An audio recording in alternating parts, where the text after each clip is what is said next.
Salam. Selamat pagi buat kita semua, saudaraku. Tidak terasa kita sudah masuk di awal bulan Juli, kita sudah melewati setengah tahun 2026 ini. Kita patut bersyukur, khususnya saat pagi hari ini. Mari kita bawa hati kita, hidup kita ke hadapan Tuhan dengan sungguh-sungguh. Karena Tuhan masih memberikan kita waktu. Mari saudaraku, kita ambil saat teduh saat pagi hari ini. Dan sebelumnya untuk HP tolong diperiksa kembali. Saat teduh dimulai.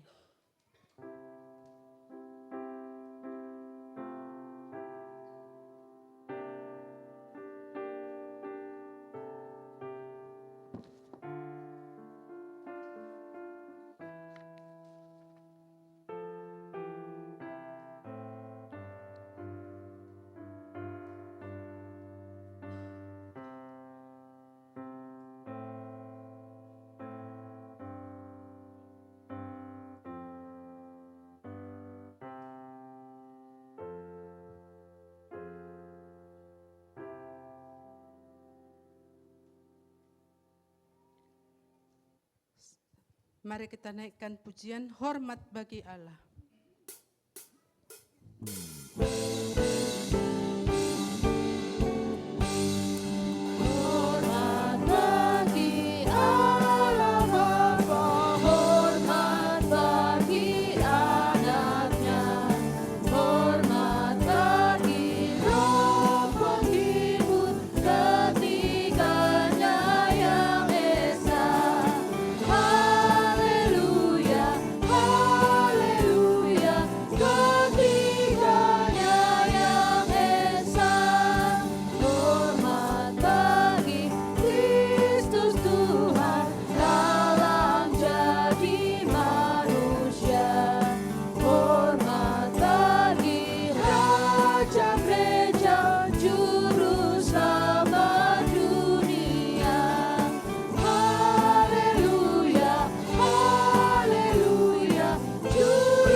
Dan beribadahlah kepadanya dengan sikap penyembahan. Pertolongan kita itu datangnya dari Tuhan Allah, yang menjadikan langit dan bumi, dan yang tidak pernah meninggalkan perbuatan tangannya. Kiranya anugerah dan damai sejahtera dari Allah Bapa, dan dari Tuhan kita Yesus Kristus, dan oleh pertolongan Roh Kudus, menyertai ibadah kita di minggu pagi hari ini. Dengarkanlah firman Tuhan dalam Mazmur 103 ayat 1 dan 2. Mazmur 103 ayat 1 dan 2. Dari Daud, pujilah Tuhan hai jiwaku, pujilah namanya yang kudus hai segenap batinku. Pujilah Tuhan hai jiwaku dan janganlah lupakan segala kebaikannya. Bapak Ibu dipersilakan untuk kembali. Saya mengundang anak-anak sekolah minggu bisa maju ke depan untuk didoakan.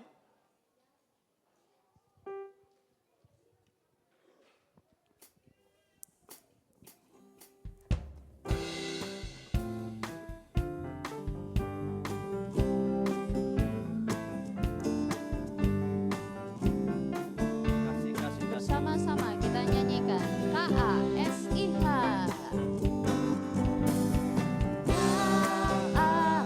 KASIH, KASIH.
berdoa untuk anak-anak kita.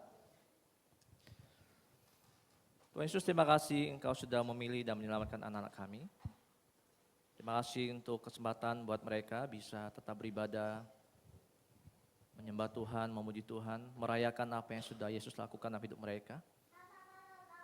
Berdoa untuk semua yang melayani hari ini, hamba-Mu yang akan menyampaikan firman Tuhan, guru-guru mendampingi, yang bermain musik, yang memimpin pujian, yang mendampingi juga.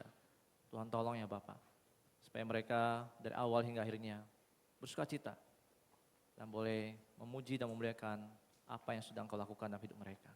Dan mereka semakin bertumbuh, semakin mengasihi Tuhan, dan hidup mereka semakin berbuah bagi Tuhan. Kami serahkan anak kami dalam tangan Tuhan, di dalam nama Tuhan Yesus. Amin. Silakan adik-adik bisa turun ke bawah.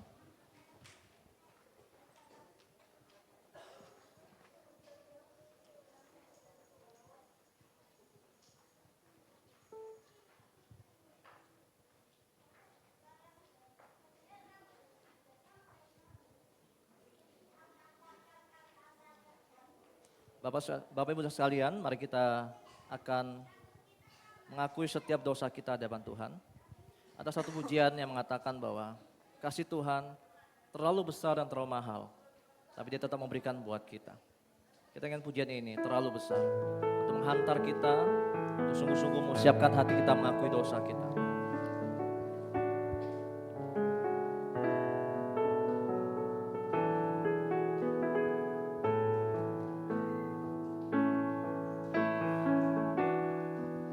Telah kulihat bukti kasih-Mu.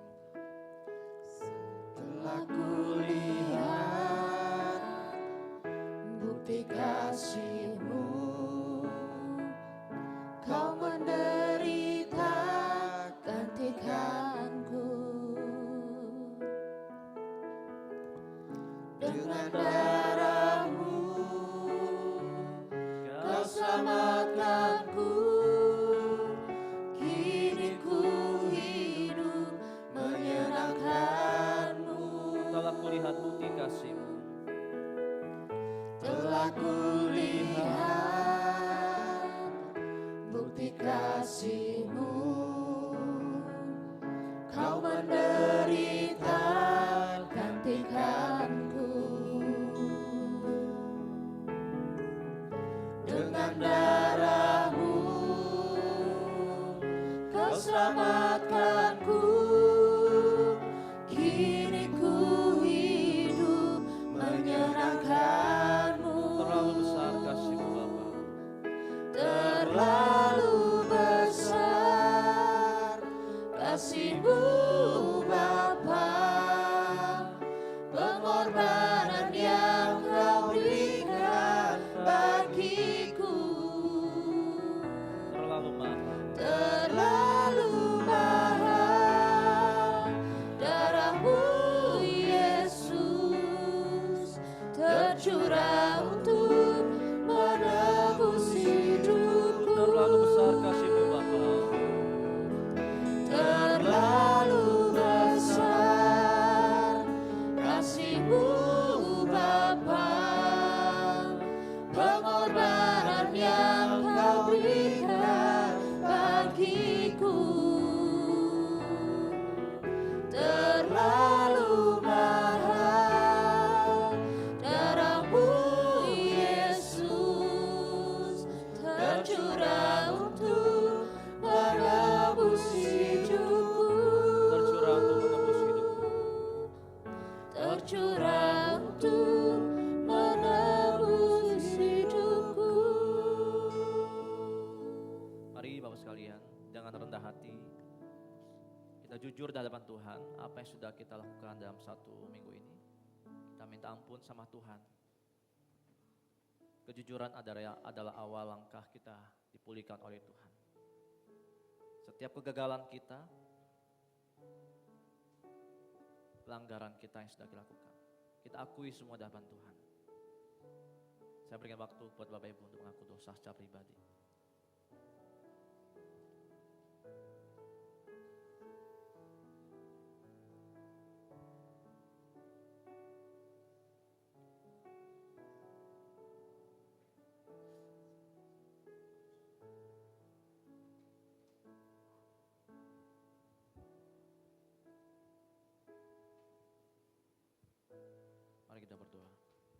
Tuhan Yesus, kami telah melihat bukti kasih-Mu yang begitu nyata, di mana Engkau sudah mati di atas kayu salib.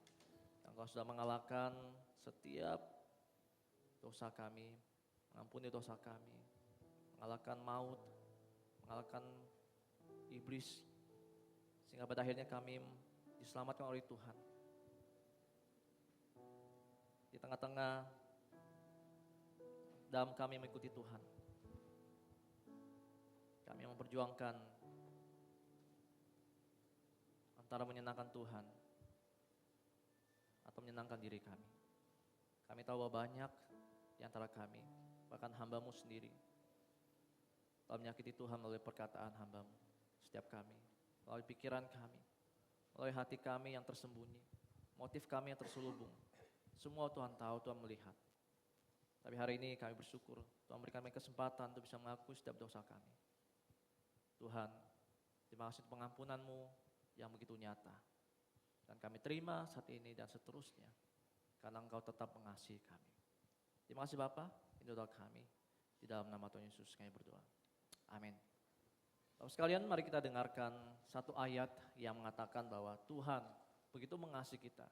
Dia ingin mengampuni kita, bahkan waktu kita berdosa, Dia sudah mati buat kita. Roma pasal 5 ayat 8. Akan tetapi Allah menunjukkan kasih-Nya kepada kita, oleh karena Kristus telah mati untuk kita ketika kita masih berdosa. Amin. Saya mengundang kita semua berdiri, Bapak sekalian. Kita akan membaca petunjuk hidup baru di dalam Roma pasal 5 ayat 1 dan 2. Roma pasal 5 ayat 1 dan 2. 1, 2, 3. Sebab itu kita yang dibenarkan karena iman, kita hidup dalam damai sejahtera dengan Allah oleh karena Tuhan kita Yesus Kristus. Oleh Dia kita juga beroleh jalan masuk oleh iman kepada kasih karunia ini. Di dalam kasih karunia ini kita berdiri dan kita bermegah dalam pengharapan akan menerima kemuliaan Allah. Sebelum duduk, Bapak Ibu bisa salaman kiri kanan dan kita akan masuk dalam pujian penyembahan.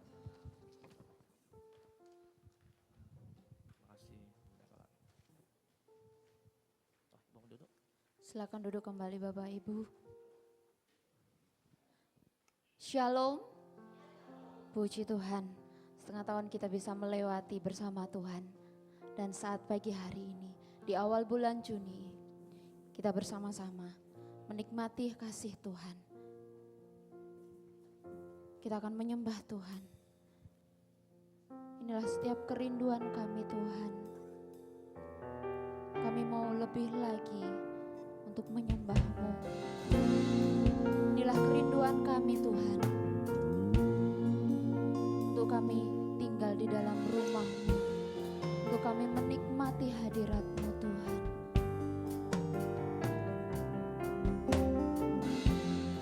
Satu hal yang kurindukan, Satu hal yang kurindu, berdiam di dalam rumah-Mu. Satu hal yang ku pinta,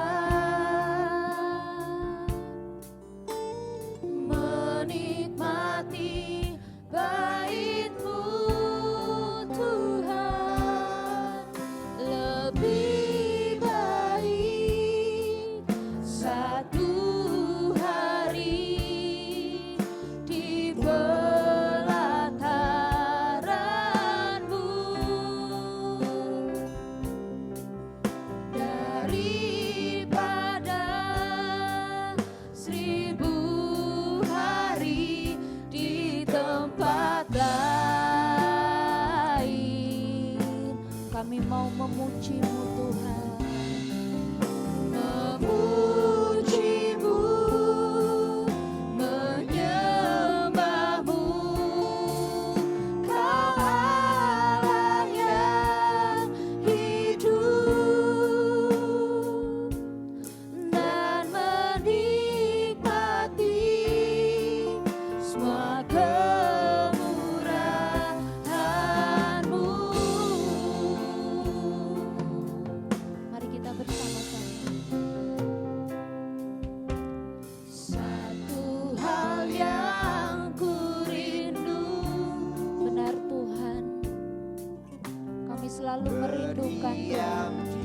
untuk kami berdiam di dalam rumah-Mu Tuhan. Satu hal yang ku pinta, menikmati bait-Mu Tuhan. Lebih baik satu hari di pelataran-Mu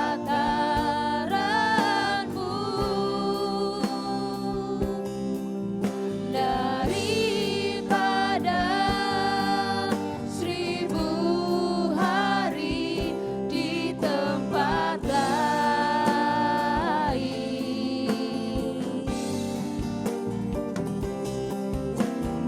Memuji-Mu, menyembah-Mu, Kau Allah yang hidup,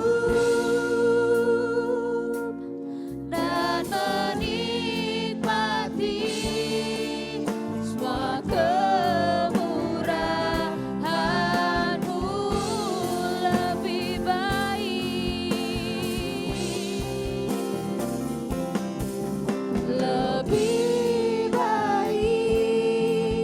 satu hari di pelataran-Mu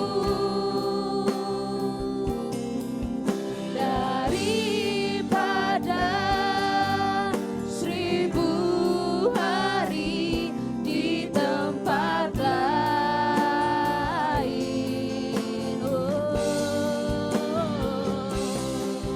Memuji-Mu, menyembah-Mu, Kau Allah yang hidup,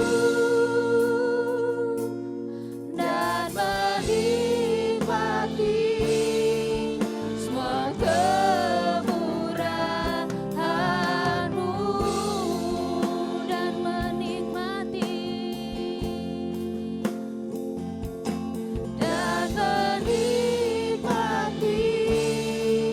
semua kemurahan-Mu. Inilah setiap kerinduan kami Tuhan. Kami rindu untuk selalu tinggal di dalam rumah-Mu Tuhan. Karena lebih baik satu hari tinggal di pelataran-Mu Tuhan. Terima kasih Tuhan, terima kasih Yesus. Engkau begitu baik dalam kehidupan kami Tuhan. Setengah tahun Tuhan kami boleh melewati semuanya. Itu semua karena kasih-Mu Tuhan. Itu semua karena kebaikan-Mu Tuhan. Saat pagi hari ini Tuhan, kami mau memuji Engkau Tuhan. Nama-Mu besar dan nama-Mu layak dipuji Tuhan. Terima kasih Yesus, terima kasih Tuhan. Nyanyian pujian bagi-Mu Tuhan, pujian bagi-Mu Tuhan. Nama-Mu besar dan layak dipuji.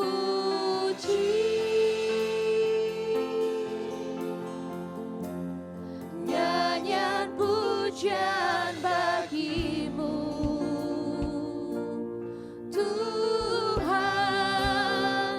pujian bagi-Mu Tuhan. Nama-Mu besar. Saya mengundang jemaat untuk bangkit berdiri bersama-sama. Kita mau menyanyikan pujian kita bagi Tuhan dengan segenap hati. Nyanyian pujian bagi-Mu ya Tuhan. Pujian bagi-Mu Tuhan.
dalam hidup kami Tuhan.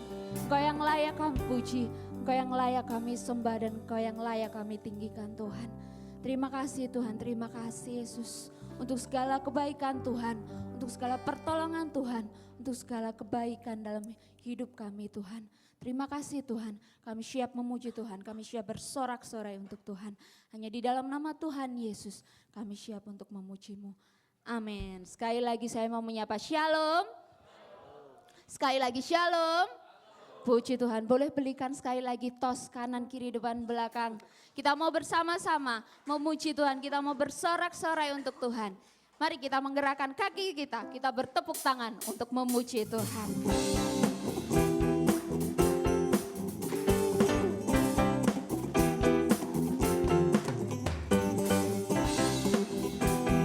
Bersama-sama kita mau ngangkat suara kita untuk Tuhan. Angkatlah suaramu, angkatlah suaramu, puji dan serukan nama Yesus.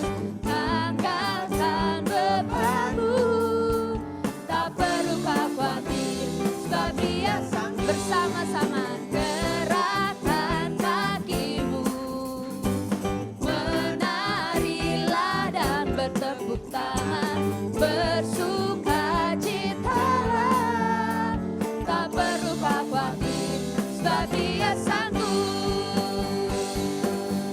Sekarang nyanyikan kebesarannya, Dia kuat dan penuh kuasa.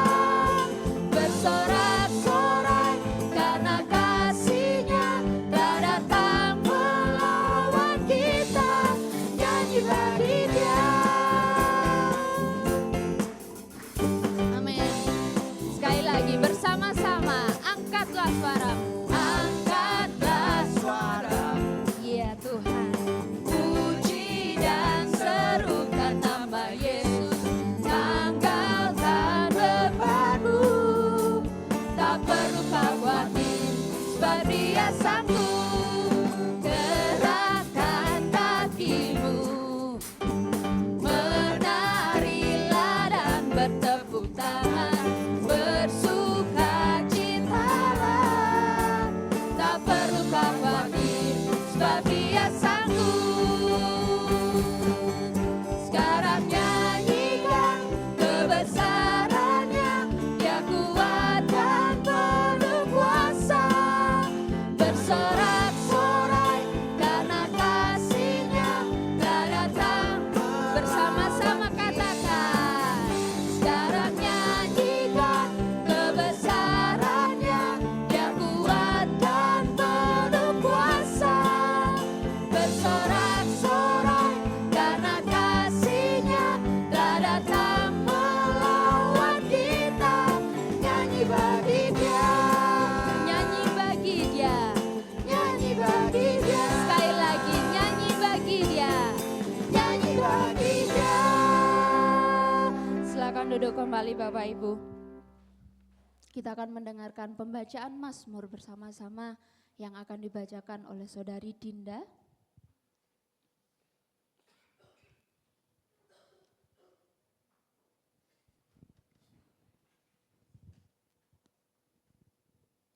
Pembacaan Mazmur pada pagi hari ini terambil di dalam Mazmur 82 ayat 1 sampai 8. Allah dalam sidang ilahi. Mazmur Asaf. Allah berdiri dalam sidang surgawi, di antara para ilahi Ia menghakimi. Berapa lama lagi kamu menghakimi dengan lalim dan memihak kepada orang fasik? Berilah keadilan kepada orang yang lemah dan kepada anak yatim. Belalah hak orang sengsara dan berkekurangan. Luputkanlah orang yang lemah dan miskin. Lepaskanlah mereka dari tangan orang fasik. Mereka tidak tahu dan tidak mengerti apa-apa. Dalam kegelapan mereka berjalan. Goyanglah segala dasar bumi. Aku sendiri telah berfirman, kamu adalah ilah-ilah, dan anak-anak yang maha tinggi kamu sekalian. Namun seperti manusia kamu akan mati, dan seperti setiap penguasa kamu akan jatuh. Bangunlah ya Allah, hakimilah bumi, sebab Engkaulah yang memiliki segala bangsa. Amin. Amin. Terima kasih untuk Saudari Dinda. Bapak Ibu yang dikasih Tuhan, kembali kita akan belajar firman Tuhan bersama-sama. Biarlah setiap hidup kita boleh terus menyembah Tuhan, karena dunia tidak bisa menjauhkan kita dari kasih Tuhan. Yesus, Engkaulah kebenaran kami Tuhan. Engkaulah yang menyelamatkan kami Tuhan. Kami tidak bisa hidup tanpa kasih-Mu Tuhan. Yesus, Kau kebenaran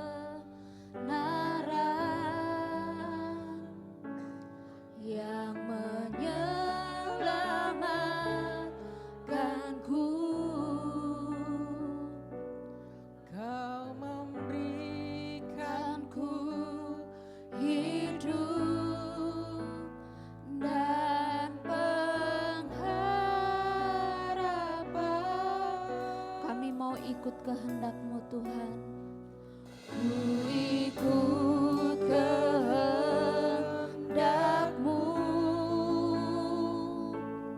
Ku perlu anugerah-Mu. Ku nyatakan janjiku kepadamu. Kalau ku hidup bagimu. Hatiku tetap menyembah-Mu.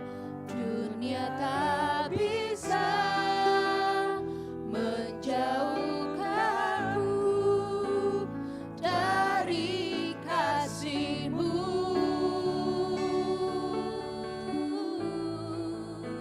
Selama ku hidup bagimu. Mataku tetap memandang-Mu. Dunia tak bisa menjauhkanku dari kasih-Mu.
kita berdoa. Tuhan, Engkaulah kebenaran kami. Engkau telah menyelamatkan kami, bahkan Engkau memberikan kami hidup yang baru dan pengharapan yang pasti dalam Engkau. Karena itu Tuhan, biar hari ini kami kembali dikuatkan oleh firman-Mu, bahwa Engkau tetap mengasihi kami, Engkau tidak pernah berubah kasih-Mu kepada kami, bahkan selama-lamanya Engkau adalah gembala kami, dan kami adalah milik-Mu, kami adalah domba-domba-Mu. Berkati hamba-Mu kami menyampaikan firman Tuhan. Setiap kami mendengarkan, Tuhan kuasai hati kami, pikiran kami, supaya kami bisa menikmati firman, fokus, konsentrasi dengan baik, untuk bisa menerima berkat rohani. Hamba-Mu yang penuh kelemahan itu juga berkati. Dalam nama Tuhan Yesus kami berdoa. Amin.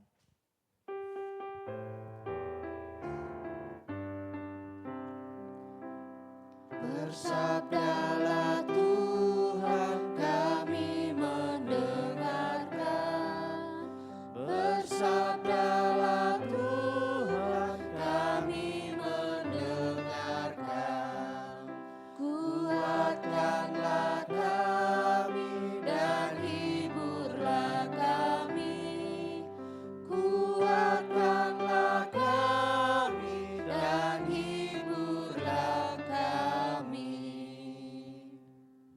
Terima kasih untuk WL, singer, dan pemusik. Shalom Bapak sekalian. Apa kabar?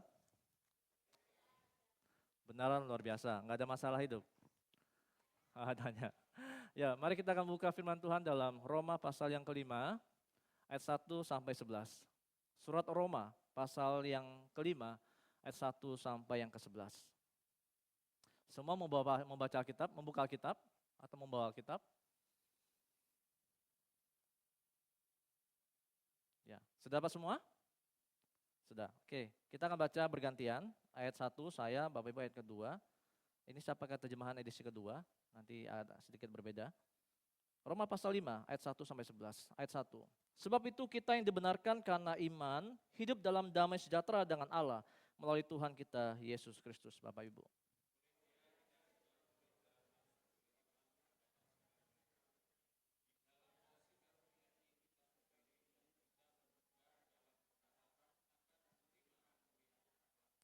Bukan hanya itu saja, kita malah bermegah juga dalam kesengsaraan kita.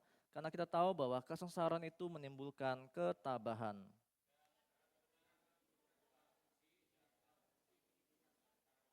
Pengharapan tidak mengecewakan karena kasih Allah telah dicurahkan ke dalam hati kita oleh Roh Kudus yang telah dikaruniakan kepada kita.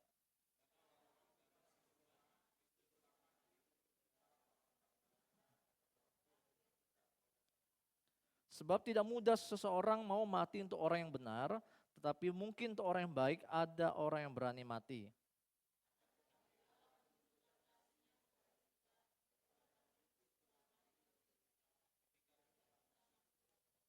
Terlebih lagi karena kita sekarang telah dibenarkan oleh darahnya, kita pasti akan diselamatkan melalui Dia dari murka Allah.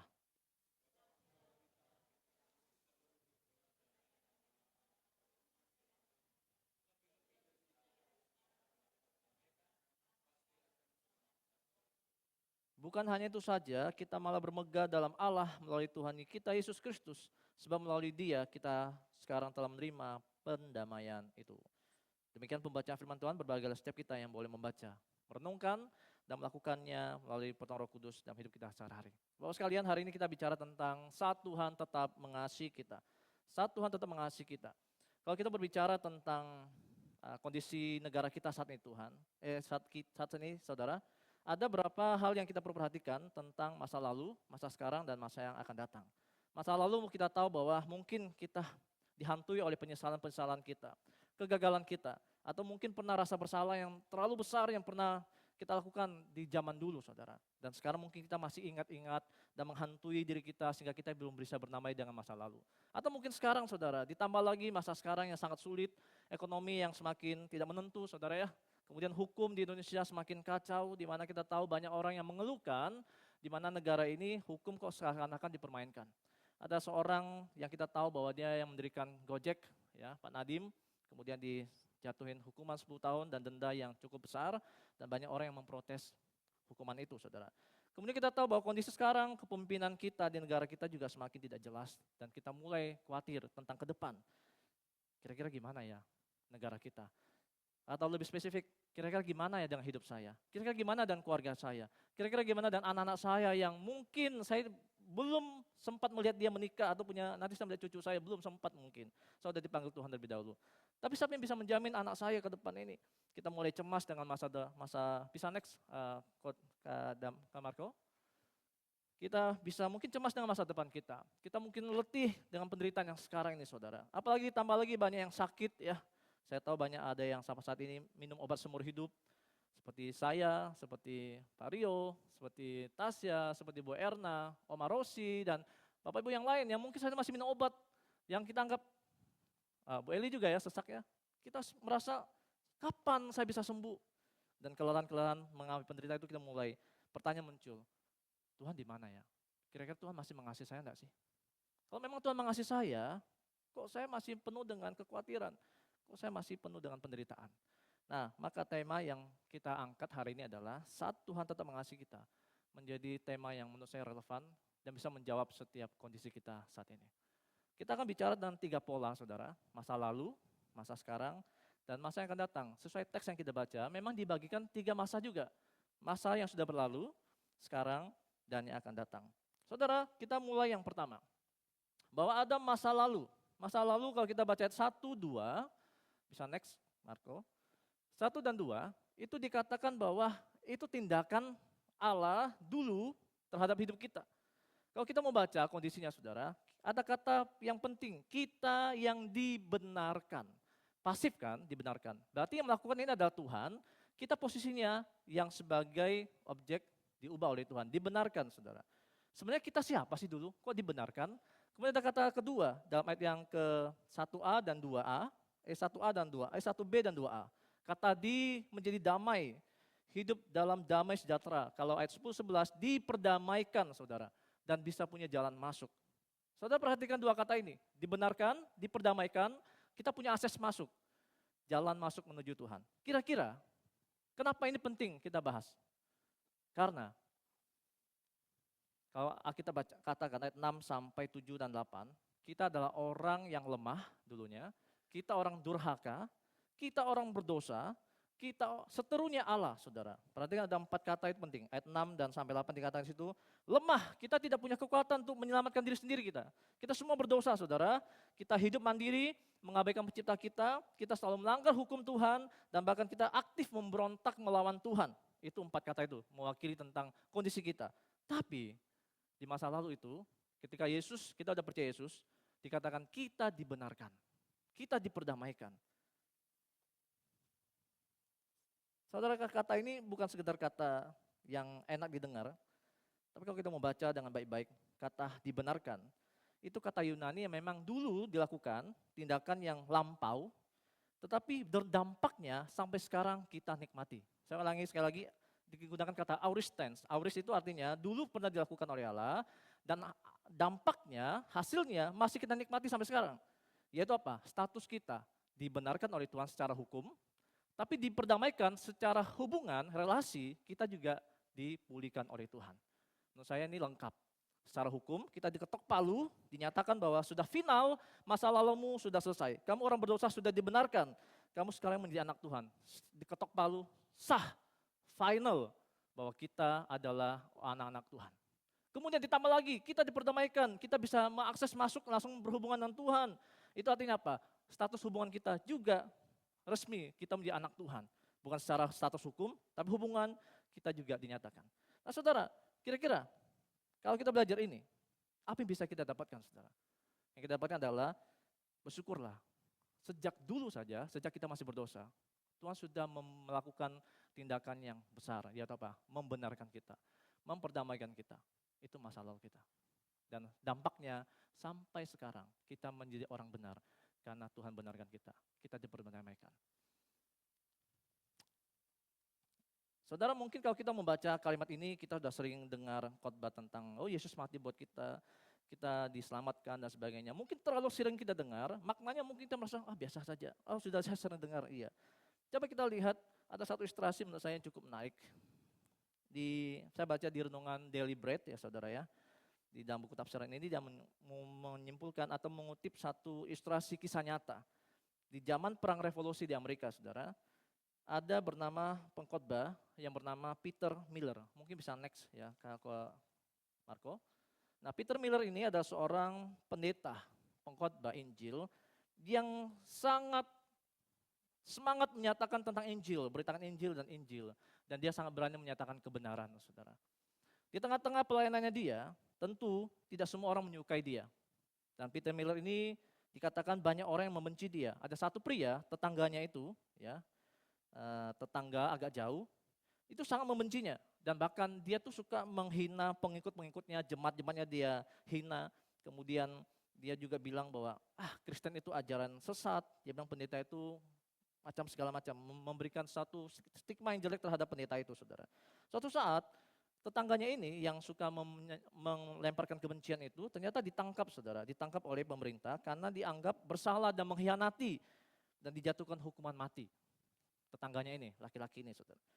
Nah, mendengar hal itu, pendeta Miller ini tentu kalau bagi kita yang secara naluri orang berdosa, yes, orang yang benci saya akhirnya dihukum Tuhan. Akhirnya ditangkap. Hasil naluri kita begitu responnya ya. Kalau ada musuh kita yang ditangkap, kita yes, musuh saya ditangkap. Tapi Miller berbeda, saudara. Pendeta ini justru bukan yes karena dia ditangkap, tapi justru dia berjalan kaki dari rumahnya menuju ke sebuah tempat eksekusi untuk dihukum mati. Dia memohon supaya pria ini diampuni kesalahannya. Dia berhadapan dengan George Washington yang waktu itu masih presidennya mereka, saudara. Lalu ada jenderal perang saat itu yang berkata ngomong gini, "Loh, kenapa kamu kok mau datang lalu kamu mau tolong temanmu ini?" Luar biasa, kata jenderal ini, "Kenapa kamu datang mau nyampan temanmu?" Terus kata Miller apa? "Teman saya." Bukan. Dia bukan teman saya. Dia bahkan adalah musuh terbesar, terburuk yang masih hidup. Dia membenci saya, dia menghasut jemaat saya dan sebagainya. Dia mengganggu pelayanan saya. Lalu Washington bilang, "Apa? Kalau memang bukan temanmu, itu musuhmu, kenapa kamu berjalan 60 mil demi nyawa musuhmu?" Lalu Peter Miller bilang, "Iya, karena Tuhan Yesus sudah mengampuni saya terlebih dahulu." Kemudian Washington memberikan surat pengampunan, surat pembebasan, saudara. Lalu dipegang itu surat oleh Miller, dia cepat-cepat ke tempat eksekusi itu, ketemu tetangganya. Nah, dari jauh tetangganya ini berpikir negatif. Oh, Miller ini paling pengen melihat saya digantung ya. Paling dia senang ingin menyaksikan saya digantung, menyaksikan saya dihukum mati. Namun dia tercengang, kenapa? Karena justru pendeta itu keluar membawa sebuah surat pengampunan yang mengatakan bahwa kamu dibebaskan atas persetujuan dari George Washington.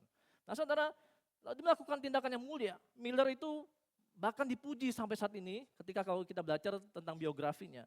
Miller itu tetap mau mengampuni musuhnya. Kenapa, saudara?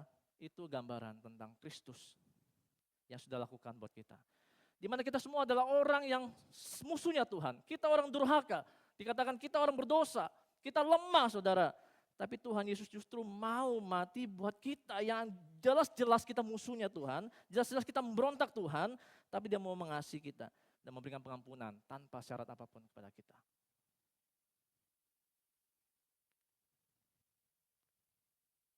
Kalau di dalam dunia nyata saat ini, saudara, tahu BI checking ya, backlist bank, misalnya kalau kita kartu kredit, kita utang, kalau kita nggak bayar, biasanya kan ada BI checking. Itu biasanya ada catatan buku hitam, kalau udah mengalami kredit macet, nggak bisa bayar sampai lama, lalu masuk daftar hitam, saudara, backlist. Bertahun-tahun kemudian, ketika kita udah mulai punya uang, kita sukses, lalu kita ingin mengajukan kembali, dikatakan catatan kita tetap di blacklist. Kita tetap ada dalam komputer mereka, sistem komputer, bahwa nggak bisa menghapus rekam jejak buruk kita, saudara. Kalau di bank checking itu, kalau kita sekali tidak pernah bayar utang, maka akan dicatat selamanya kita punya catatan hitam di bank itu, saudara. Tidak ada kesempatan kedua, dan dunia tidak pernah melupakan catatan hitam kita. Tapi bersyukur, Tuhan Yesus Kristus Tuhan kita tidak pernah mengingat catatan hitam kita. Dia tidak pernah mencatat semua kesalahan kita, lalu dia pegang terus. Enggak, saudara. Justru Yesus Kristus di atas salib, Yesus berkata, "Tetelestai, Bapa, ampunilah mereka, sebab mereka tidak tahu apa yang mereka perbuat." Nah, saudara, perkataan itu adalah ungkapan yang powerful. Dia dikhianati, tapi dia mau mengampuni, mau mati buat orang berdosa. Dan dia tidak ingat lagi dosa-dosa kita. Itu masa lalu kita sudah ketok palu, kita dibenarkan, secara hukum kita dibenarkan, kita juga diperdamaikan secara hubungan, kita punya relasi yang intim, kita bisa ngomong sama Tuhan saat ini saudara. Mari saudara, sekarang pertanyaannya adalah, kalau memang Tuhan sudah mati membenarkan kita, memperdamaikan kita, apakah kita masih seringkali diintimidasi oleh bisikan-bisikan bilang gini, udahlah kamu orang berdosa, ingat masa lalumu, ingat masa kelammu, udahlah gak usah melayani Tuhan, tahu dirilah, ayo gak usah melayani Tuhan. Kita seringkali diintimidasi dengan bisikan-bisikan iblis saudara, supaya kita terus merasa bersalah, bahwa saya ini orang berdosa, saya pernah berbuat dosa yang besar gitu. Tapi jangan lupa, Tuhan sudah menyatakan secara final, ketok palu, kita sudah menjadi anak Tuhan, kita dibenarkan, kita diperdamaikan. Jadi tidak ada alasan lagi Bapak Ibu. Kalau Bapak Ibu ada alasan bilang gini, Pak Pendeta, saya malu mau melayani Tuhan, saya berdosa. Saudara, ingat, status hukum kita dan status hubungan kita sudah final waktu kita percaya Yesus, dilakukan oleh Yesus Kristus buat kita. Maka jangan jadi alasan bahwa, masa lalu menjadi masalah yang menghambat saya melayani Tuhan. No, masa lalu Tuhan sudah ampuni, sudah selesai itu, tutup buku saudara. Gereja bukan BI checking yang terus ingat dosa kita saudara. Gereja bukan tempat Allah mencatat dosa-dosa umatnya, jemaatnya, majelisnya. Bukan saudara. Saya cerita sedikit. Di sebuah gereja, teman saya pernah sharing sama saya. Setiap 3 tahun sekali atau setiap tahun itu ada evaluasi terhadap pendeta-pendetanya. Misalnya dari gembalanya, hamba Tuhan yang membantu, majelisnya. Yang menilai adalah majelisnya saudara, ada formnya. Jadi misalnya apakah pendeta ini berkhotbah sesuai dengan ajaran Alkitab, semua ada formnya, dinilai saudara. Yang nilai itu majelis. Kalau mendapat catatan poin yang rendah terhadap pendeta itu, maka pendeta itu bisa dipecat dan dipindahin ke gereja lokal yang lain, karena itu sinodal. Waktu saya dengar itu, saya sedikit kaget. Iya ya, ngeri pelayanan di situ. Memang tunjangannya besar saudara, 2 digit. Tunjangannya 2 digit, tapi seperti karyawan majelis, seperti karyawan gereja. Diawasi oleh majelis. Kita kalau mau pinjam mobil gereja, itu regulasinya panjang. Harus izin dari sini dulu, tanda tangan oleh majelis dulu, baru boleh pakai mobil gereja. Kalau di satu gereja tertentu. Dan saya pernah dengar, ada satu gembala, karena dinilai 3 tahun berturut-turut tidak ada perubahan, cara khotbahnya, perilakunya, sikapnya, maka akhirnya dipecat tanda petik, dipindahin ke gereja lokal yang lain. Lalu yang bawah diangkat menggantikan gembalanya, saudara. Gereja saat ini, mungkin segini, positifnya adalah, bagus sih kalau evaluasi. Evaluasi itu kan bagus kan, untuk menolong supaya hamba Tuhan memperbaiki, mengupgrade diri. Bagus itu, menurut saya bagus. Tetapi saking tidak hati-hatinya, majelis-majelis itu biasa merasa berkuasa, dia punya hak untuk memecat pendeta, menilai pendeta berdasarkan pengamatan mereka dan sampai-sampai mereka lupa bahwa mereka terus mengikat seperti buku catatan dosa pendetanya, saudara. Tapi kita bersyukur, Tuhan Yesus tidak pernah mencatat dosa-dosa kita. Dia hanya katakan, dia ketuk palu, sudah selesai, tetelestai. Kita dibenarkan, kita diperdamaikan. Amin. Masa lalu kita selesai. Sekarang, masa sekarang. Kalau kita baca 3, 4, 5, saudara, itu Paulus memberikan suatu realita yang akan dihadapi orang Kristen. Memang kita sudah dibenarkan, memang betul. Kita memang akan diperdamaikan, memang sudah betul, sudah diperdamaikan. Tapi jangan lupa, Tuhan akan izinkan kita mengalami penderitaan. Dan ayat yang penting menurut saya adalah kata bermegah, saudara. Menurut saya kata ini cukup menarik. Paulus berkata, kalau di bahasa ini, bukan hanya itu saja, kita malah bermegah juga dalam penderitaan, saudara. Nah, pertama di ayat 2b, dia bermegah karena pengharapan dalam Yesus Kristus. Tiba-tiba ayat 3, saya juga bermegah dalam kesengsaraan. Mungkin orang berpikir, kok bisa ya? Seakan kontradiksi. Katanya kita diperdamaikan, dapat damai sejahtera. Kok sekarang ada penderitaan? Saudara, damai sejahtera dan penderitaan itu satu bagian paket. Jangan seakan-akan itu bertabrakan. Tidak saudara, kita akan lihat.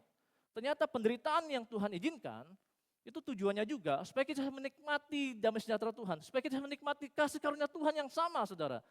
Ini kita lihat, di situ katakan bahwa ada sesuatu yang bisa dapatkan melalui penderitaan. Penderitaan membuat kita lebih apa? Tekun. tekun, bisa next. Oke. Masa sekarang, bisa next. Nah, masa sekarang adalah masa di mana saat kita menderita, Tuhan tetap mengasihi kita. Bisa next lah ininya. Nah, sengsara lalu menghasilkan ketekunan, ketekunan menghasilkan karakter, karakter menghasilkan pengharapan, dan pengharapan itu dikatakan 5A, tidak mengecewakan saudara. Nah, mengapa Paulus memberikan urutannya seperti ini? Saya coba jelaskan seperti apa yang saya pahami dari beberapa tafsiran saudara. Kalau kita mau baca tentang penderitaan, penderitaan di sini, kesesaran di sini bukan kesesaran yang kecil saudara ya. Saya ulangi sekali lagi, bahwa istilah tentang penderitaan yang ditulis oleh Paulus, itu bukan penderitaan yang kecil, tapi benar penderitaan yang nyata saudara, yang berat. Penderitaan-penderitaan yang kita alami itu benar-benar berat. Mungkin kita berpikir, oh kalau untuk anak Tuhan, untuk jemaat misi Aletheia penderitaannya hanya ya beratnya paling 1 kilo. Kalau untuk orang yang tidak percaya, oh mungkin beratnya 5 kilo karena orang berdosa dapat penderitaan lebih besar. Tidak saudara, penderitaan kita sama. Orang berdosa, tidak berdosa, sama-sama mengalami penderitaan. Sama-sama mengalami bencana alam, sama-sama mengalami sakit, sama-sama disakiti saudara. Kemudian saudara, kesengsaraan yang tadi, penderitaan tadi ternyata melatih kita untuk bisa menjadi seorang yang tekun. Karakter yang tahan uji saudara. Dan kemudian karakter inilah menjadi nilai plus bagi orang yang pernah diuji sama orang yang tidak pernah diuji. Contoh begini saudara, di dalam kata teks diuji itu adalah proses memurnikan logam mulia di atas api sampai seluruh kotorannya terbakar habis. Jadi mungkin ketika kita diizinkan oleh Tuhan mengambil penderitaan, Tuhan sedang memproses, membakar kotoran-kotoran kita. Supaya kita menjadi sebuah logam yang semakin murni saudara. Karakter kita semakin diuji, semakin terlihat. Maka ketika kita mengalami penderitaan, berdoanya bukan gini, Tuhan, mengapa saya mengalami penderitaan? Coba kita ganti kalimatnya. Tuhan, karakter apa yang Tuhan mau saya ubah? Tuhan, karakter mana yang Tuhan ingin saya ubah ketika mengalami penderitaan? Karena saya yakin Tuhan mengizinkan kita penderitaan. Tujuannya adalah supaya kita semakin tekun, menghasilkan karakter, dan kemudian kita punya pengharapan ke depan. Pengharapan ini adalah tidak akan sebanding dengan penderitaan sekarang ini. Dan itu tidak pernah mengecewakan. Kenapa ada kata tidak mengecewakan? Karena pengharapan sekarang saudara, semua mengecewakan.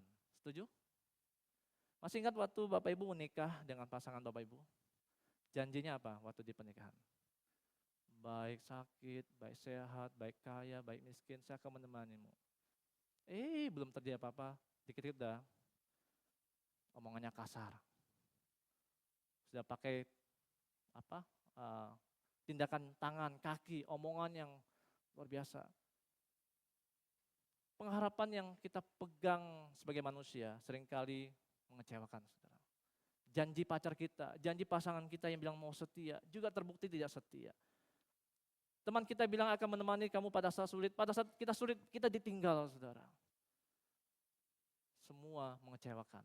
Pengharapan yang diberikan oleh manusia, semua mengecewakan. Masih ingat waktu pemilihan presiden?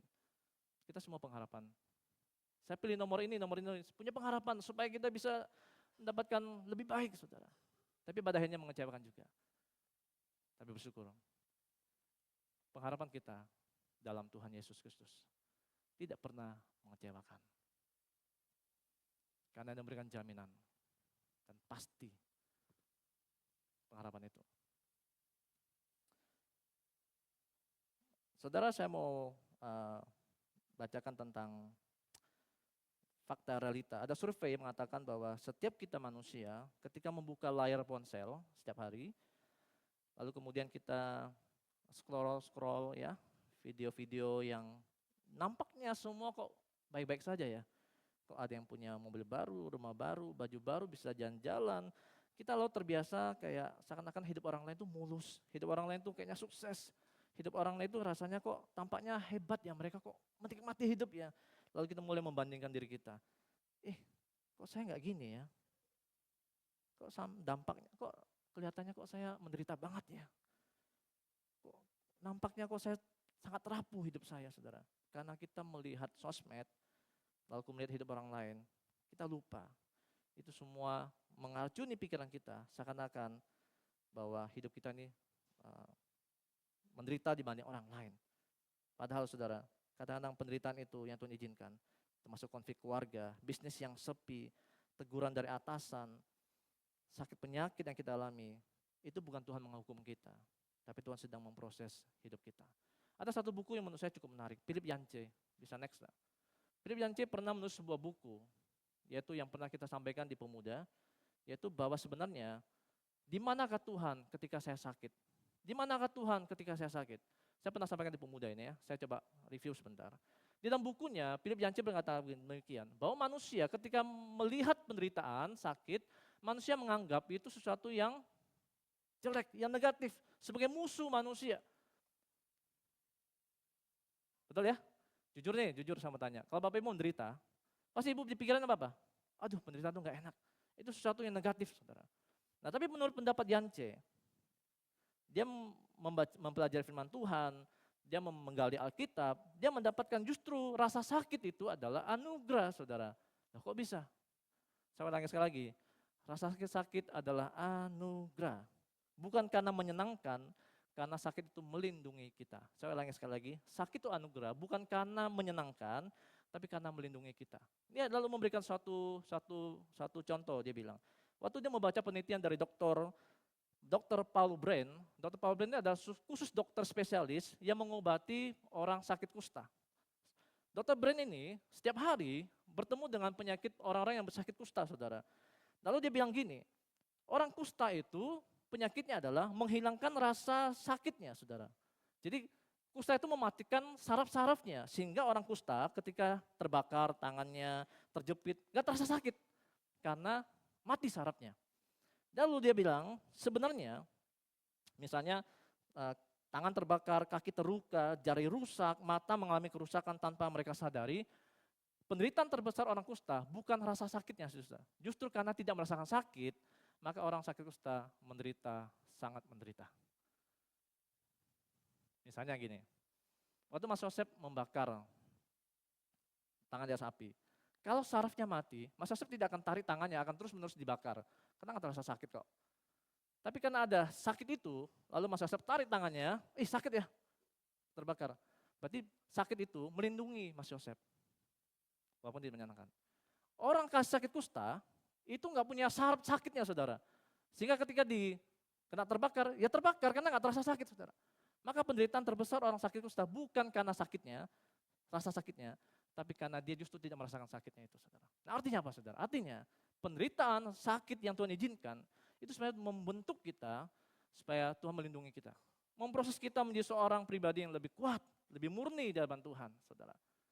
Jadi kalau ada sakit, bersyukurlah. Sakit itu anugerah dari Tuhan. Berani bilang sakit anugerah Tuhan? Kalau bisa jangan sakit Tuhan. Tapi Tuhan bilang setiap orang percaya akan mengalami sakit, penderitaan. Omar Rossi berkali-kali cerita. Omar Rossi kan sakit ya, kita tahu Omar Rossi berkali-kali ya ke rumah sakit, ke dokter dan sebagainya. Tapi bersyukurnya Omar Rossi punya satu konsep bahwa saya sudah miliknya Tuhan. Saya anaknya Tuhan. Kalau Tuhan mau siap ambil saya siap, kata Omar. Kalau Tuhan mau manggil saya siap karena saya milik Tuhan. Tuhan izinkan saya sakit ya supaya saya tahu Tuhan baik, Tuhan mengasihi dia. Nah, saudara, poin kedua, saat ini saya mengatakan, masa sekarang ini, Tuhan izinkan kita sakit menderita, Tuhan tetap sayang sama kita kok. Justru karena dia mengasihi kita, dia mengizinkan kita menderita, supaya kita punya ketekunan, punya karakter, punya pengharapan yang tidak mengecewakan itu, saudara. Kita menjadi pribadi yang berbeda. Saya mau ngomong terakhir poin yang kedua ini, orang yang tidak pernah diuji, pasti hasilnya beda. Orang yang terbiasa hidup manja, saudara, tidak pernah diuji hidupnya, tidak pernah hidup susah, biasanya tidak kuat mental. Kemarin waktu kami retreat PPA, Bu Retno sama Mbak Rindi dan teman-temannya kan ikut jalan dari Sempur Pak Hadi, Phil HMD, kita turun, terus ke atas lagi, balik lagi ke situ. Terus itu 3,5 kilo ya Bu Retno ya. Terus ada keluhan dari anak-anak pemuda yang SMP. Aduh Kak capek, sakit gitu. Terus Bu Retno dengan bangga, saya setiap hari jalan 3,5 kilo tidak capek. Karena Bu Retno sudah terbiasa, semenjak ketahuan kolesterolnya tinggi, Parano jalan sehat setiap hari, saudara. Terbiasa jalan jauh. Nah anak-anak SMP yang nggak pernah jalan kaki, yang kalau ke warung sebelah naik motor, ke warung sana naik motor, nggak terlatih saudara. Sehingga ada capek. Pada jalannya, tapi jalannya memang ekstrim, naik turun. Tapi diuji. Orang yang terbiasa naik turun, ya tidak akan sakit saudara. Dan akan menjadi seorang, membentuk otot-otot karakter yang kuat. Dan Tuhan mengasihi kita. Di masa lalu ketika kita berdosa, Tuhan mengasihi kita. Masa sekarang saat kita menderita, Tuhan tetap mengasihi kita. Yang terakhir saudara. Sebelum itu ada satu menurut saya aplikasinya bagi kita adalah begini saudara. Bisa next. Penderita di masa sekarang ini bukanlah bukti hilangnya kasih Allah, melainkan bukti bahwa kasih Allah sedang bekerja, aktif memproses kita. Amin. Jangan berkata, oh Tuhan jahat. No, justru kalau waktu kita menderita, Tuhan itu mengasihi kita. Tapi Tuhan menggunakan penderitaan itu untuk memproses kita. Itu kasih Allah. Saudara. Maka aplikasinya buat kita sehari-hari saudara, sehari-hari sebagai orang percaya. Dalam bukunya Philip Yancey mengatakan, next, dia mengatakan bahwa yang paling dibutuhkan orang menderita adalah bukan nasihat-nasihat baik. Saya ulangi sekali lagi ya. Yang dibutuhkan orang menderita adalah bukan nasihat-nasihat baik, bukan khotbah-khotbah, lalu sok-sokan kita negur orang itu, boleh sih kita menasihati itu. Tapi orang demikian biasanya nggak perlu nasihat yang terlalu banyak teori saudara. Dia itu perlu hanya kita hadir, dengarin saja penderitanya apa. Kemudian kita nyatakan kasih empati yang benar-benar kita nyatakan tulus, bukan karena kita pura-pura basa-basi, menawarkan penghiburan. Sebenarnya mereka nggak perlu, mereka perlu kita hadir, kasih pendampingan dan air mata bersama saudara. Kadang-kadang orang yang ketika menderita, itu dia tidak perlu kata-kata yang terlalu banyak, kata-kata mutiara dari kita.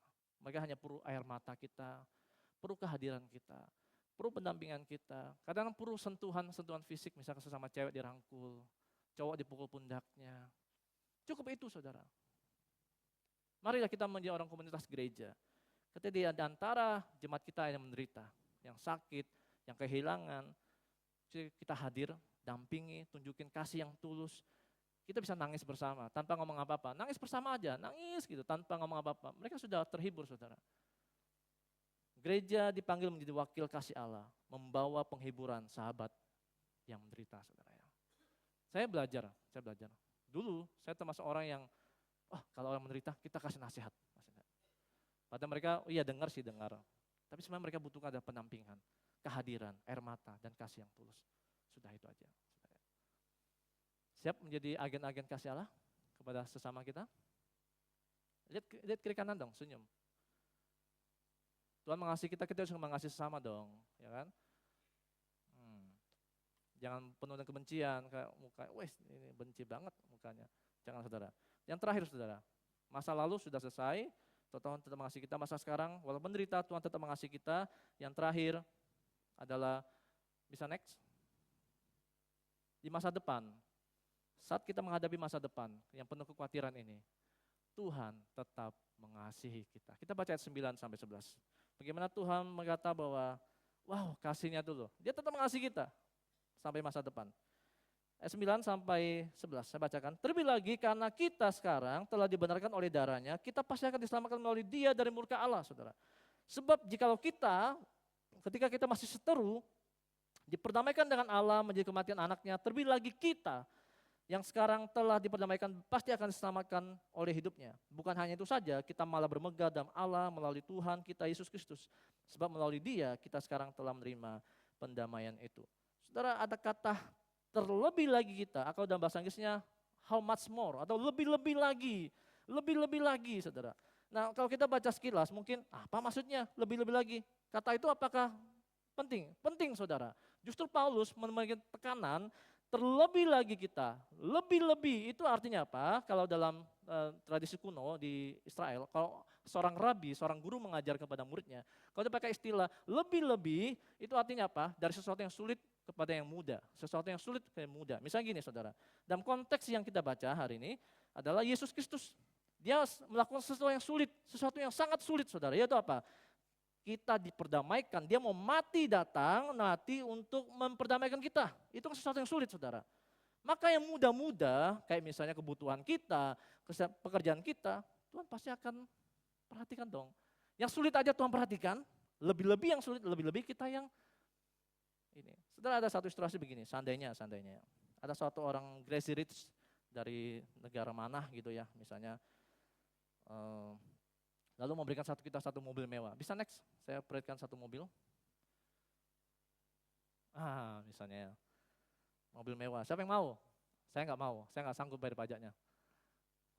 Tapi dia bilang gini, saya akan kasih kamu satu mobil, plus pajaknya saya bayarin seumur hidup, plus all risk perlindungan asuransi saya bayar sampai semua, sampai kamu bosan pakai.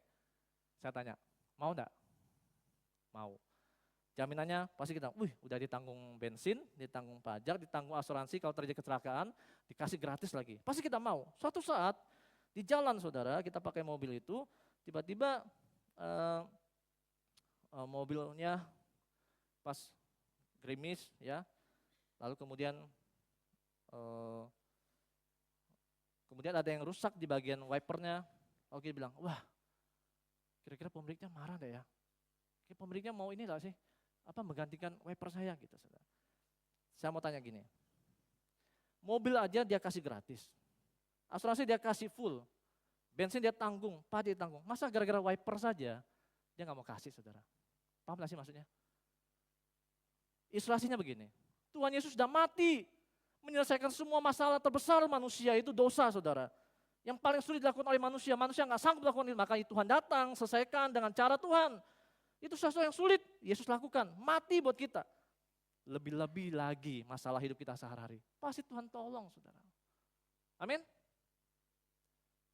Lebih-lebih yang sulit ke mudah. Harusnya kita tidak lagi menjadi orang Kristen yang panik dengan masa depan. Kita tidak lagi panik khawatir dengan masa depan. Kita memang akan menderita, tapi jangan lupa ke depan pun Tuhan tetap mengasihi kita kok. Dia tidak pernah tinggalkan kita. Dia akan memperhatikan kita. Uang darahnya saja, anaknya satu-satu dia berikan. Apalagi yang lain, saudara. Banyak dari antara kita mungkin mengalami anxiety, kekhawatiran yang akut. Kita cemas tentang masa depan. Karena ada resesi di mana-mana. Masa depan yang anak kita gimana, terjadi pekerjaan yang banyak yang nggak dapat pekerjaan, ada yang nganggur saudara, dipecat dari pekerjaan, penghasilan makin menurun, dan seterusnya. Kita mulai khawatir. Kalau di dalam PPA, retreat ada mental health, yaitu tentang isu-isu tentang anak muda yang mengalami depresi. Itu ternyata anak muda itu 80% mengalami depresi. Dan banyak anak Tuhan itu mengalami sakit hati, mengalami depresi karena orang tuanya sendiri saudara. Jangan kaget, ini sudah survei membuktikan 80% anak depresi justru karena dari orang tuanya.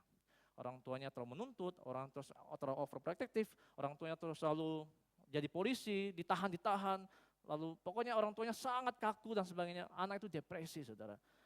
Dan ingat saudara, kita pun bisa depresi.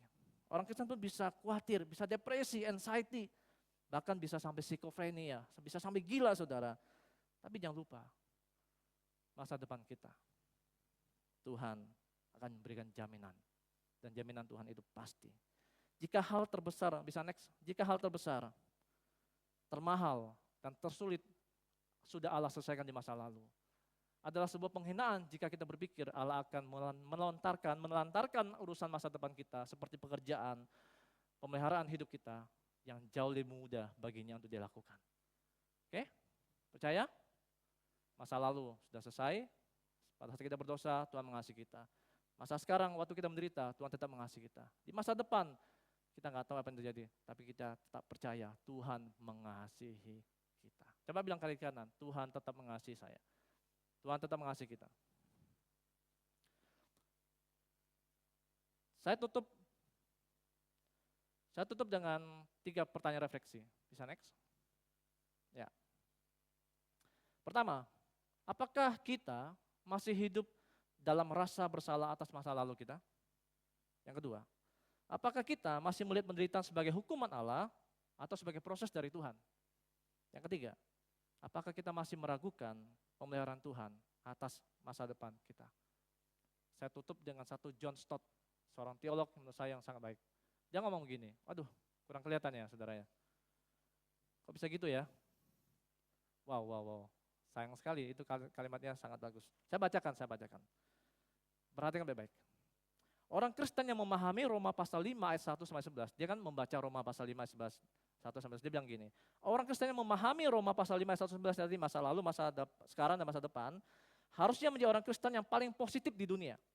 Kita tidak boleh berjalan dengan wajah murung, wajah mengeluh, karena seluruh dimensi waktu kita aman di dalam Yesus Kristus. Masa lalu, masa sekarang, masa depan, Tuhan sudah kasih jaminan. Harusnya kita orang Kristen jangan mengeluh, wajahnya seperti orang murung yang gak punya harapan, saudara. Coba mulai sekarang, pulang dari gereja, kita tahu bahwa masa lalu kita udah dijamin. Masa sekarang Tuhan jamin, masa depan Tuhan jamin. Bisa enggak kita orang Kristen positif yang penuh dengan keceriaan, sukacita. Lihat orang kiri kanan, senyum, tapi jangan gila ya saudara ya. Senyum positif, karena Tuhan sudah memberikan jaminan saudara. Paris senyumnya gimana Paris? Oh gitu senyumnya Paris ya. Pak Franky, oh gitu ya. Bagus senyumnya ganteng banget, bagus. Mari kita semua saudara, bersama-sama termasuk saya, dikuatkan oleh firman Tuhan. Saat Tuhan mengasihi kita, dia mengasihi bukan pada saat kita baik-baik saja. Pada saat kita jadi musuh Tuhan, masa lalu dia sudah tetap mengasihi kita. Saat kita menderita, masa sekarang, Tuhan tetap mengasihi kita. Di masa depan, Tuhan tetap mengasihi kita. Kiranya Tuhan Yesus menolong kita semua, tundukkan kepala kita berdoa. Amin. Mari kita berdoa. Terima kasih ya Tuhan, kami berdoa untuk retreat kegiatan PPA, retreat youth, tanggal 6 sampai 8 Juli di HMD Trawas. Berdoa untuk semua panitia, supaya panitia yang terbentuk bekerja sama dengan baik, sukacita mempersiapkan acara ini. Berkati juga untuk anak-anak youth yang akan hadir, supaya juga boleh menikmati selama retreat, mereka berjumpa pribadi dengan Tuhan. Mereka boleh mendapatkan sesuatu yang baik, yang penting, yaitu firman Tuhan yang mengubah mereka. Mereka pulang dengan menjadi orang yang berbeda dengan pertolongan Tuhan. Berdoa juga untuk penerimaan murid baru KB Tunas Aletheia. Berdoa supaya banyak anak-anak yang datang daftar untuk sekolah dididik di tempat ini ya Tuhan. Berkati untuk kepala sekolah, semua staf, semua guru yang bekerja sama, yang bekerja keras untuk mempromosikan, dan biar kami juga semua ikut mendukung dan mempromosikan sekolah ini. Tuhan juga berdoa juga untuk setiap anak-anak kami yang akan masuk sekolah pada tahun ajaran baru tanggal 13 Juli ini. Berdoa untuk kebutuhan kami sebagai orang tua yang mungkin memikirkan tentang uang pendaftaran ulang, untuk jenjang pendidikan yang lebih tinggi. Kami memerlukan biaya yang cukup besar. Tapi percaya Tuhan akan sediakan dengan cara Tuhan. Dan tolong kami untuk bisa mengandalkan Tuhan sepenuhnya. Berdoa anak-anak kami bisa juga menghargai pengorbanan orang tua. Anak-anak bisa sekolah dengan baik, sungguh-sungguh disiplin, belajar dan totalitas. Karena melalui pendidikan mereka, Tuhan juga bisa dipermuliakan. Tuhan, kami berdoa juga untuk ulang tahun, setiap anak-anakmu yang berulang tahun, kami berdoa untuk Devena 1 Juli, Oma Rosi 2 Juli, Giovan Yosefano 4 Juli, dan Oma Rika 5 Juli. Tuhan, kami berdoa untuk Vena dan Vano, berkati studi mereka, di mana untuk Vena yang masih kuliah, Vano yang akan masuk ke universitas. Tuhan berkati kedua hamba anakmu ini Tuhan, bisa studi dengan baik, belajar dengan baik, mengerjakan tugas dengan baik, menjadi anak Tuhan yang berintegritas, yang tidak kompromi dengan dosa. Melalui hidup mereka, banyak orang bisa melihat kasih Tuhan. Berdoa juga untuk Oma Rosi dan Oma Rika. Kami berdoa Tuhan untuk Oma Rosi khususnya yang sedang sakit. Mohon pertolongan Tuhan, kasih Tuhan, kami percaya Tuhan tetap mengasihi Oma Rosi. Tuhan tetap hadir bersama Oma Rosi untuk bisa menyatakan kasih Tuhan sehingga Oma Rosi tetap yakin bahwa Oma Rosi adalah anak Tuhan. Oma Rosi tetap punya pengharapan yang tidak mengecewakan. Berdoa juga untuk Oma Rika. Berkati Oma Rika supaya juga tetap meyakini Tuhan mengasihinya, sehingga Oma Rika boleh menyerahkan hidupnya sungguh-sungguh sepenuhnya kepada Tuhan dan boleh menikmati anugerah Tuhan demi anugerah Tuhan. Terima kasih Bapak, ini doa kami. Kami berdoa seperti yang Tuhan Yesus ajarkan kami berdoa. Bapa kami di surga, dikuduskanlah namamu, datanglah kerajaan-Mu, jadilah kehendak-Mu di bumi seperti surga. Berikanlah kami pada hari ini makanan kami secukupnya, dan ampunilah kami akan kesalahan kami, seperti kami juga mengampuni orang yang bersalah pada kami. Dan jangan membawa kami ke dalam percobaan, tapi lepaskanlah kami dari yang jahat. Karena Engkau yang punya kerajaan dan kuasa dan kemuliaan sampai selama-lamanya. Amin.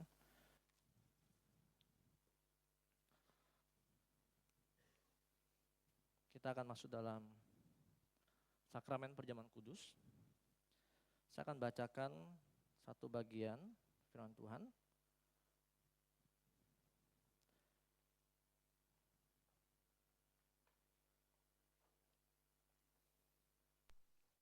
Cawan ini adalah perjanjian baru yang dimeteraikan oleh darahku. Perbuatlah ini setiap kali kamu meminumnya menjadi peringatan akan aku.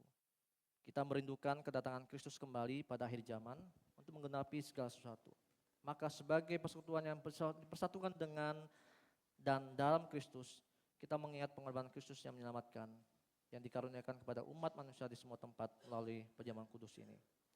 Saudara, saya akan mengajak kita semua untuk berdiri.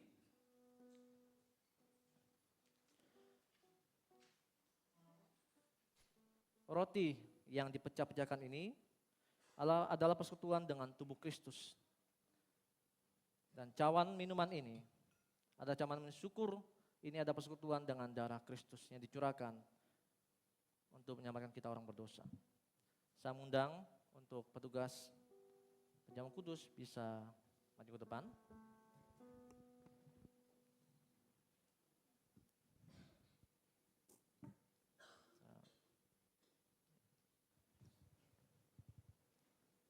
Sebentar. Ini.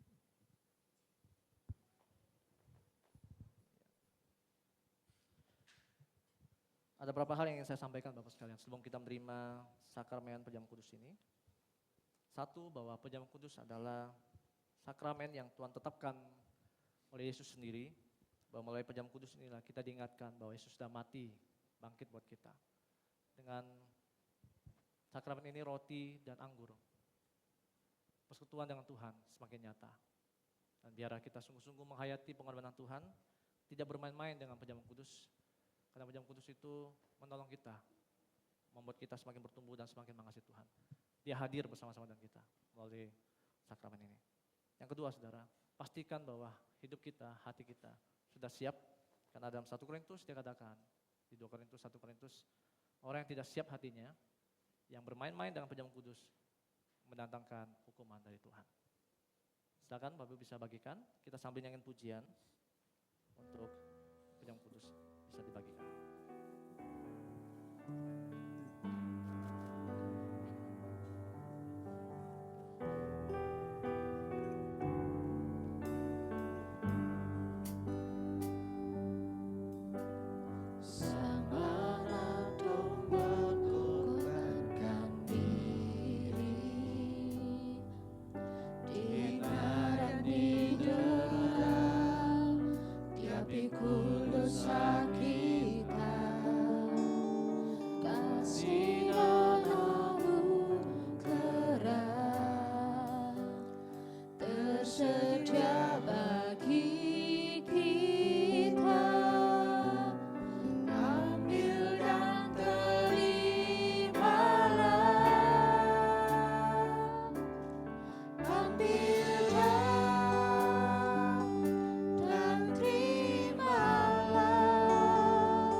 Tubuh dan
pemusik sudah. Apakah Bapak Ibu ada yang belum ambil? Sudah semua? Silakan pemusik. Well, singer.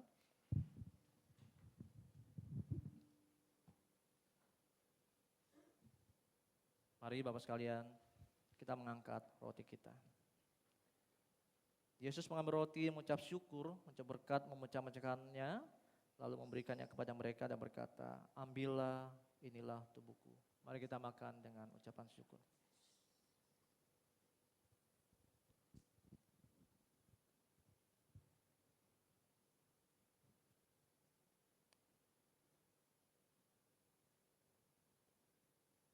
Mari kita angkat cawan. Yesus berkata, inilah darahku, darah perjanjian yang ditumpahkan bagi banyak orang. Setiap kali kita meminumnya, kita mengingat akan pengorbanan Kristus. Mari kita minum bersama-sama dalam nama Yesus.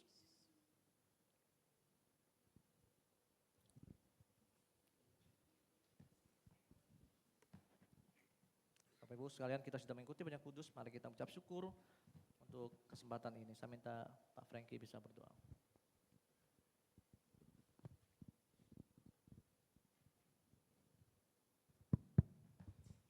Mari kita bersatu hati bersyukur kepada Tuhan. Sungguh kami mengucap syukur Allah Bapa di surga. Engkau yang sudah turun ke dunia melalui Tuhan kami Yesus Kristus anak-Mu, yang menebus dosa kami melalui salib, melalui darahnya yang sangat mahal, tidak dapat kami balas Tuhan. Kami bersyukur bahwa anugerah terbesar, karya yang sudah Tuhan nyatakan di dalam hidup kami boleh peringati pada hari ini. Sehingga kami boleh senantiasa ingat akan kasih Tuhan, ingat akan pengorbanan Tuhan, kasih yang terbesar yang sudah diberikan kepada setiap kami. Dan kami mengucap syukur Tuhan bahwa Engkau juga berkata kepada kami pada pagi hari ini semua. Berfirman kepada kami, mengingatkan karya-Mu yang besar Tuhan. Mengingatkan kepada kami Engkau telah melakukan hal yang paling sulit. Hal yang tidak mungkin dilakukan oleh siapapun. Tapi Engkau Allah yang memang mengasihi kami. Yang lebih dulu mengasihi kami. Engkau memberikan jaminan yang terbesar kepada kami Tuhan. Ampuni kami Bapa kalau kami seringkali masih khawatir akan hidup ini, akan masa depan kami. Kami seringkali lupa, masalah terlalu besar kami rasakan, terlalu mendominasi pikiran kami dan kekhawatiran kami. Tapi pada pagi hari ini Engkau mengingatkan melalui perjamuan kudus, jaminan yang terbesar. Hidup kami ada di dalam tangan Tuhan. Sehingga apa lagi yang harus kami khawatirkan Tuhan. Tidak ada lagi Tuhan.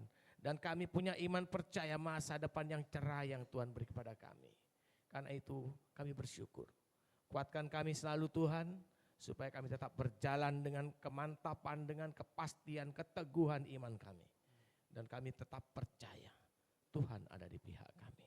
Terpuji nama-Mu Tuhan untuk perjamuan ini. Kami boleh merasakan kasih-Mu kembali. Dalam nama Yesus, haleluya, amin. Amin, terima kasih Pak Frankie. Bapak Ibu sebelum duduk bisa salaman kiri kanan.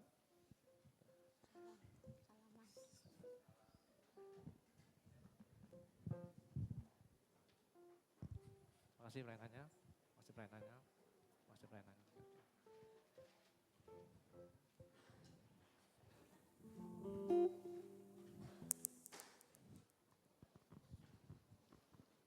Baiklah, saudaraku semua, kita sudah mendengarkan firman Tuhan, menerima tubuh dan darah Kristus. Sekarang tiba saatnya kita untuk mengumpulkan persembahan kita yang mendasari firman Tuhan untuk persembahan 2 Korintus 9 ayat 7. Hendaklah masing-masing memberikan menurut kerelaan hatinya, jangan dengan sedih hati atau karena terpaksa. Sebab Allah mengasihi orang yang memberi dengan sukacita. Persembahan dijalankan.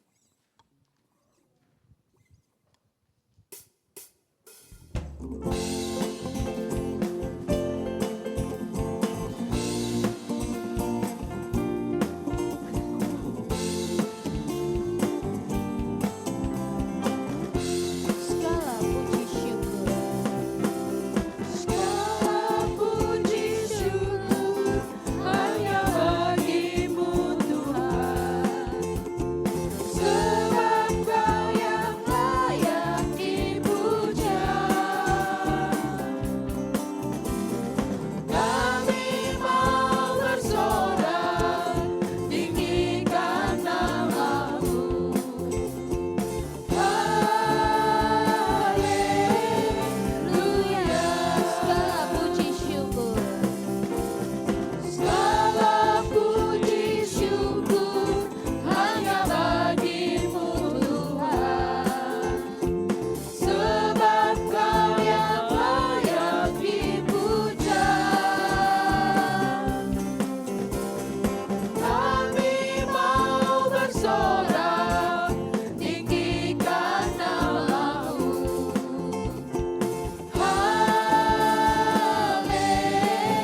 Terima kasih Bapak, kalau saat ini kami sudah memberikan persembahan kami memberikan yang terbaik Tuhan.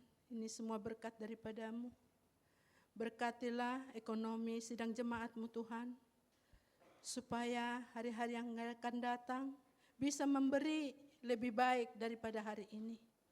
Terima kasih Tuhan, di dalam nama anak-Mu Yesus Kristus kami mengucap syukur. Amin. Warta jemaat.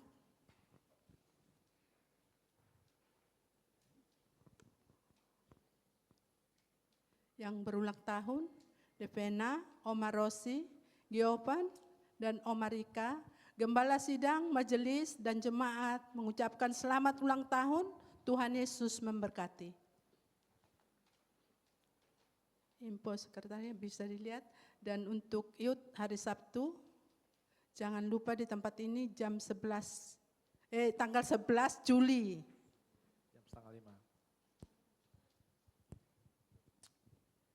Sudah, sekarang tiba saatnya untuk kegiatan retreat Youth sama PPA, kami persilakan waktu dan tempat. Mungkin ada yang...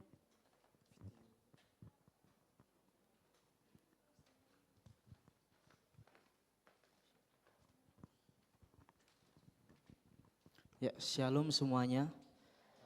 Ya, sebelumnya saya menjadi perwakilan dari Iktus Youth. Saya mengucapkan terima kasih banyak kepada Gembala Sidang, Pak Rio, Bu Devi, Pak Agus, juga Pak Heri, Korener juga untuk dan semua jemaat GKRI Misaletea yang telah mensupport kegiatan kami Iktus Youth untuk retreat di Kalimanis kemarin. Sekedar info, kemarin kita melakukan KKR di hari Sabtu tanggal 27, di mana kita ada sekitar 110 orang yang hadir, termasuk dari Surabaya.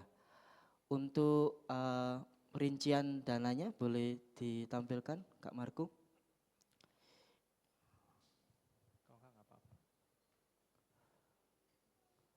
Oke, ini singkat saja sebenarnya untuk pemasukan kita kemarin ada di 8.874.500. Kami bersyukur, terima kasih untuk semuanya yang telah membantu baik dalam pendanaan ataupun memberi persembahan. Kami juga untuk pengeluaran total kami selama retreat total pengeluarannya ada di 7.960.000. Jadi untuk sisa kasnya masih ada 914.500. Baik, untuk sebagai penutup kita bisa lihat untuk recap acara Iktus Youth Retreat kemarin.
Baik, sekian presentasi dari Iktus Youth. Terima kasih banyak.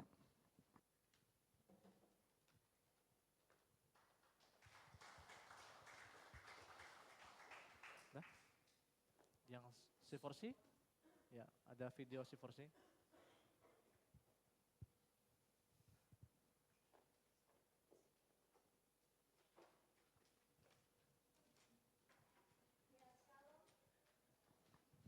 Shalom Bapak Ibu Saudara yang dikasihi Tuhan.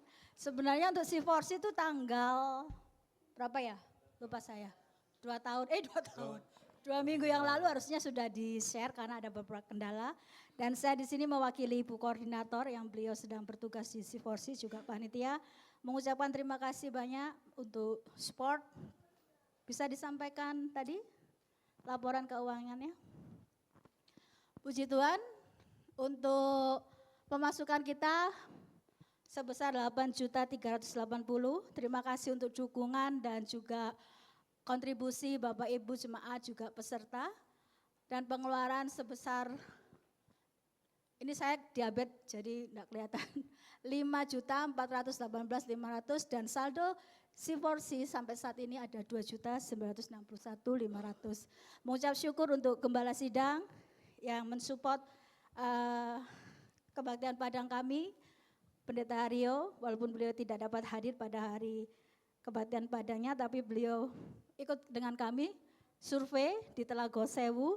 Ibu Devi, Pendeta Agus, Pendeta Heri, Bapak Frankie, Pak Rio Mulyono, Bapak Ewi, Bapak Wahyu, Bapak Andi, dan Bapak Mahendra yang mensupport kami untuk transportasi. Ada 63 peserta, anak-anak dari usia yang Klarin sampai kelas 6 SD dan juga orang tua. Terima kasih, mohon dukungan terus bagi program C4C ke depannya. Kami merindukan ada retreat khusus anak C4C. Kita akan lihat kegiatan.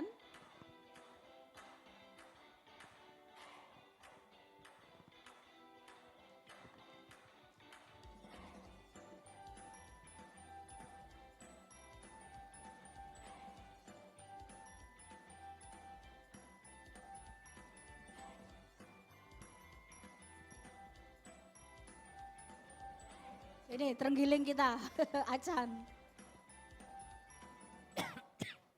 Ya, terima kasih. Juga mengucap syukur jika ada guru-guru sekolah minggu yang baru yang boleh bergabung dengan kami. Dan kiranya kemuliaan hanya bagi Tuhan.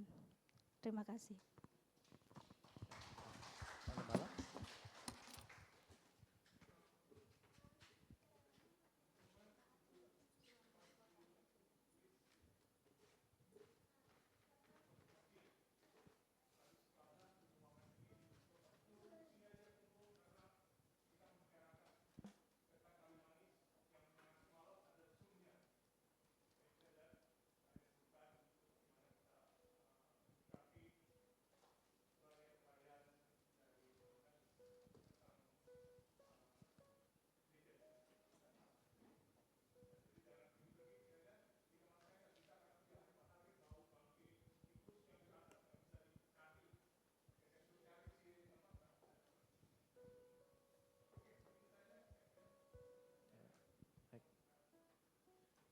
Terima kasih Pak Gembala. Saya mengundang kita untuk berdiri semua, Bapak sekalian. Kita akan mengucapkan pengakuan iman yang diakui oleh seluruh dunia dengan pengakuan yang sama. Pengakuan iman rasuli. Aku percaya kepada Allah, Bapa yang Maha Kuasa, Kaya langit dan bumi, dan kepada Yesus Kristus, Anak yang tunggal Tuhan kita, yang dikandung dari Roh Kudus, lahir dari anak darah Maria, yang menderita sengsara di bawah pemerintahan Pontius Pilatus, disalibkan, mati dan dikuburkan, turun ke kerjaan maut, pada hari ketiga bangkit pula dari antara orang mati, naik ke surga di sebelah kanan Allah, Bapa yang Maha Kuasa, dan di sana akan datang untuk menghakimi orang yang hidup dan yang mati. Aku percaya kepada Roh Kudus, Gereja Kudus dan Am, persekutuan orang kudus, pengampunan dosa, kebangkitan tubuh dan hidup yang kekal. Amin. Mari kita sama-sama menyanyikan pujian nyanyian jemaat di badai topan dunia.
ketiga.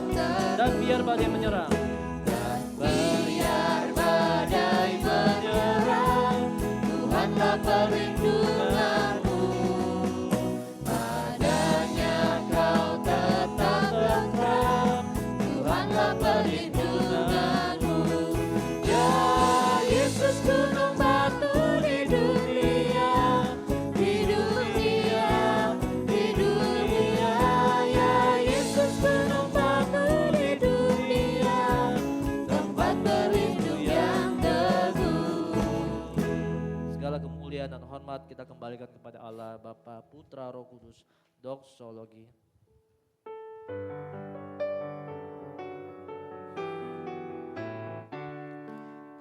Puji Allah, Bapa, Putra, puji Allah, Roh Kudus, ketiganya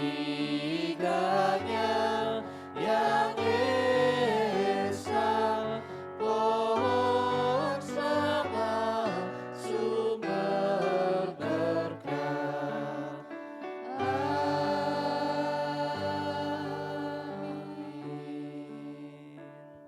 Mari Bapak sekalian kita pulang dan ingatlah firman Tuhan. Kita tidak bermegah atas masa lalu kita yang hebat, karena kita dahulu durhaka, namun kini status hukum kita telah final dibenarkan. Kita tidak bermegah atas masa sekarang yang bebas dari masalah, karena kita justru dibentuk lewat kesengsaraan menjadi insan yang tahan uji. Kita tidak bermegah atas masa depan yang kita rancang dan kekuatan sendiri, karena masa depan kita dijamin oleh kuasa Kristus Yesus, dan terimalah berkat Tuhan. Tuhan memberkati engkau dan melindungi engkau. Tuhan menyinari engkau dengan wajah-Nya dan memberi engkau kasih karunia. Tuhan menghadapkan wajah-Nya kepadamu dan memberi engkau damai sejahtera. Amin.